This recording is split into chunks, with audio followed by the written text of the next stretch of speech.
రంగారెడ్డి జిల్లా మహేశ్వరం మండలం కేబీ తండాలో మట్టి తవ్వకాల వల్ల 4 విద్యుత్ స్తంభాలు కూలిపోయాయి. ఇందులో 2 స్తంభాలు ఒక ఇంటిపై పడగా 14 కేవీ మెయిన్ వైర్లు తెగి నేలపై పడ్డాయి. తెల్లవారుజామున కావడంతో ప్రాణ నష్టం తప్పింది. అధికారుల హెచ్చరికలను కేఖాతర్లు చేస్తూ సీలింగ్ భూముల్లోని తవ్వకాలు జరపడమే దీనికి కారణమని స్థానికులు మండిపడుతున్నారు. బాధ్యులపై కఠిన చర్యలు తీసుకోవాలని వారు డిమాండ్ చేస్తున్నారు.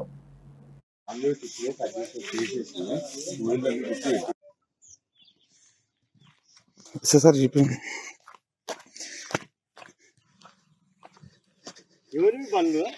బండ్లు ఎవరో మనకు తెలియదు సార్. మరి కొట్టించేది కొట్టేది వెంచర్ అని పట్టుకుంటే అన్ని బయటపడతాయి. అంతే అవును, వెంచర్ అని తెంపుకుంటూ వచ్చింది. ఇంకేముంది?